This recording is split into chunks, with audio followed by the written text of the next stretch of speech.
Les informations, bref, bonsoir. Le nombre de personnes se rendant à l'hôpital avec des symptômes d'overdose de drogue illicite est en augmentation.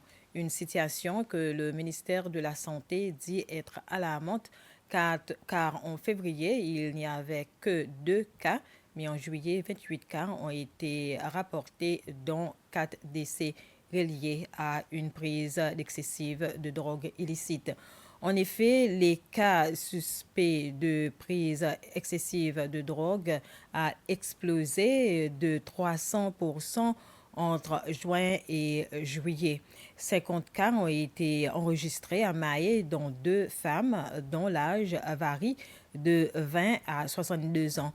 Le ministère de la Santé n'est pas encore parvenu à identifier la nature de cette drogue et des examens plus pointus devraient être faits. Une commission de haut niveau a été mise sur pied qui comprend des professionnels de santé et des officiers de police.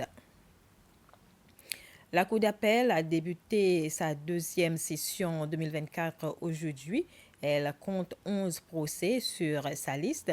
Elle a au programme 5 affaires pénales et les autres cas étant des procès civils, en majorité de propriété ou de régime matrimonial.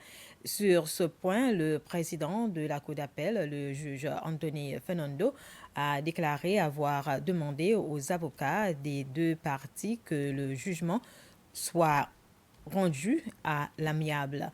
Le juge Fernando a aussi exprimé sa reconnaissance au magistrat, le juge Liliane Tiba-Témoin, arrivant à la fin de son mandat le mois prochain.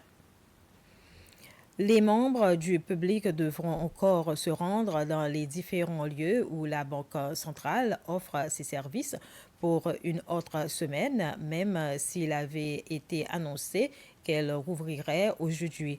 La Banque centrale avait fermé depuis le 13 mai dernier pour des traitements contre les punaises dans ce bâtiment.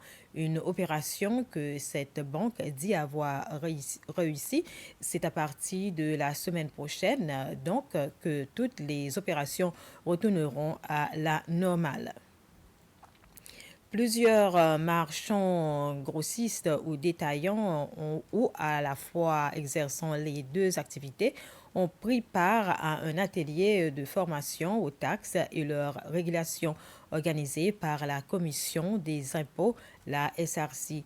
Cet atelier d'une demi-journée s'est tenu au centre des conférences internationales à part la Commission des impôts elle-même. Plusieurs autres entités comme l'Association des banques, le ministère de la Santé, la Commission des commerces équitables, entre autres, étaient présents. Voilà, c'était les informations. Bref, merci de votre attention.